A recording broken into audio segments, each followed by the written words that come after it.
Hello everyone, welcome back my YouTube channel. My name is Gulfasha और आप सभी देख रहे हैं मेरा official channel DU education club. I hope आप सभी ठीक होंगे और अपनी अपनी स्टडी बहुत अच्छे से कर रहे होंगे।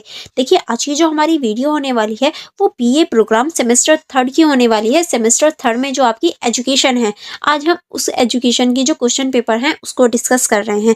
और देखिए, ये जो आपकी एजुकेशन है इसका नाम है researching children and childhood in India. ये इस क्वेश्चन पेपर की, ये जो आपका सब्जेक्ट है, इसका आज हम क्वेश्चन पेपर डिस्कस करने वाले हैं, जो कि बहुत ज़्यादा इंपॉर्टेंट है। क्योंकि सोल में जो क्वेश्चंस होते हैं वो मोस्टली रिपीटेड होते हैं, इसीलिए ये क्वेश्चन पेपर जो है वो बहुत ज़्यादा इंपॉर्टेंट हो जाता है आपके लिए। तो इस पूरी वीडियो को लास्ट तक देखना एंड वीडियो को लाइक करना मत भूलिएगा। ओके, जैसे कि आप देख सकते हैं ये पूरा ही क्वेश्चन पेपर 75 मार्क्स का है और टोटल आपको 3 घंटे दिए जाएंगे इस क्वेश्चन पेपर को सॉल्व करने के लिए। ओके, जैसे कि आप देख सकते हैं यहाँ पर थोड़े से निर्देश दे रखे हैं जो कि पढ़ने अनिवार्य होते हैं। जैसे कि आप देख सकते हैं इस प्रश्न पत्र का जो उत्तर है वो आप अंग्रेजी या फिर हिंदी दोनों भाषाओं में से एक में दे सकते हैं, जिसमें भी आपका मन करे, जो भी आपको सुटेबल लगे, आप उसमें इस पूरे ही जो क्वेश्चन पेपर है उसको अटेम्प्ट कर सकते हैं। लेकिन आपको सिर्फ एक ही लैंग्वेज चुननी होगी, ठीक है।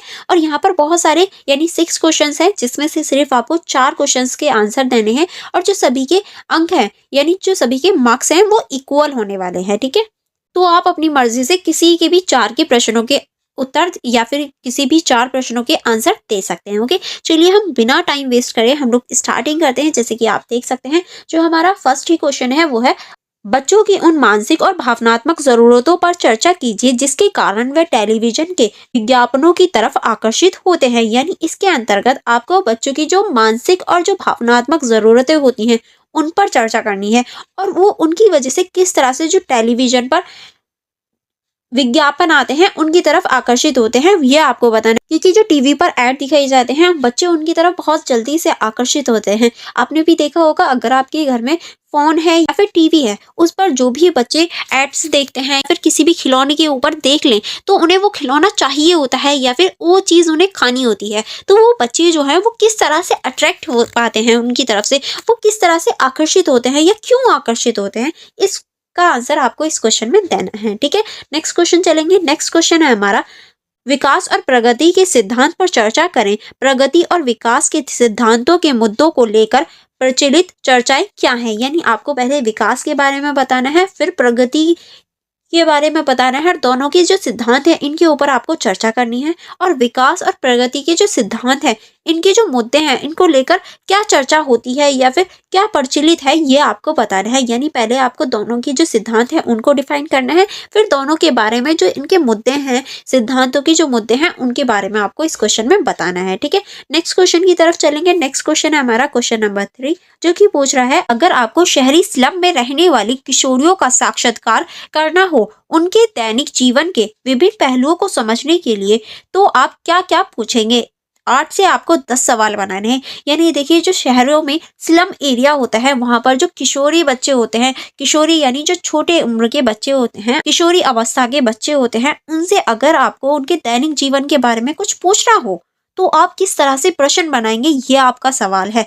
यानी आपको ऐसे 8 या 10 प्रश्न बनाकर तैयार करने हैं कि अगर आप किसी बच्चे से उनके दैनिक जीवन या उनके जो जीवन है उसके बारे में पूछना चाह रहे हैं तो आप उनसे क्या प्रश्न पूछेंगे, ये आपको बताना है। जैसे कि आप जो इलाके में रहते हैं, कैसा है ये इलाका, आपको कैसा लगता है, आपकी स्टडी या फिर खेलने के लिए यहाँ चीज़ें उपलब्ध हैं या नहीं, इस तरह से ही तो हम बच्चों से क्वेश्चन पूछेंगे। तो आपको ऐसे ही 8 से 10 प्रश्न बनाने हैं इस क्वेश्चन के अंतर्गत, ठीक है। नेक्स्ट है हमारा क्वेश्चन नंबर 4, जो कि है हमारा, बच्चों के साथ होने वाले अधिकतर शोध वयस्कों द्वारा किए जाते हैं, इसमें शामिल चुनौतियों पर चर्चा कीजिए। यानी जो बच्चों के साथ होने वाले अधिकतर शोध होते हैं वो वयस्कों द्वारा ही किए जाते हैं, तो इसमें जो शामिल चुनौतियां हैं उसके बारे में आपको बताने हैं। तो पहले आपको होने वाले जो बच्चों के ऊपर शोध होते हैं वो बताने हैं और किस तरह से ये वयस्कों द्वारा किए जाते हैं, फिर इनमें क्या क्या चुनौतियां होती हैं, क्या क्या चुनौतियां शामिल होती हैं, फिर आपको उन चुनौतियों के बारे में इस क्वेश्चन में बताना है। ओके, नेक्स्ट चलेंगे। नेक्स्ट है हमारा क्वेश्चन नंबर 5।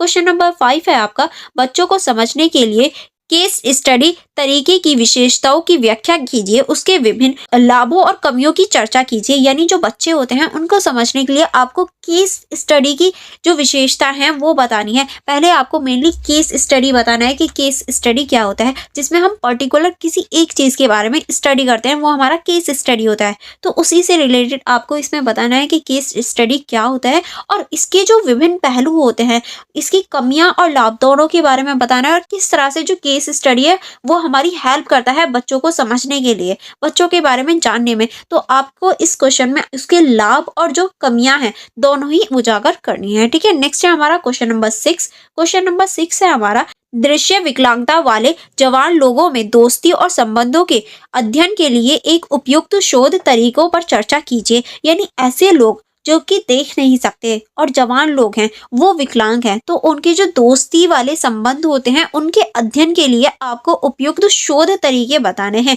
यानी उनके संबंध या फिर उनके जो दोस्ती वाले संबंध होते हैं उनको किस तरह से हम अध्ययन कर सकते हैं, किनके, वो भी विकलांग लोगों के जो कि दृश्य यानी देख नहीं पाते और जवान बच्चे होते हैं या फिर ये कहें बड़े लोग होते हैं, उनके जो दोस्ती वाले संबंध होते हैं उनके ऊपर आपको अध्ययन करना है, उनके उपयोगिता के ऊपर आपको शोध करना है। आई होप आपको ये क्वेश्चन भी अच्छे से समझ में आ गया होगा और यहाँ आपका पूरा ही क्वेश्चन पेपर जो है वो कंप्लीट हो जाता है।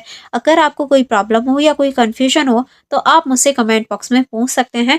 एंड फॉर मोर कनेक्टिविटी आप मेरे टेलीग्राम ग्रुप को ज्वाइन कर सकते हैं, आप मेरी इंस्टाग्राम आईडी को चेकआउट कर सकते हैं।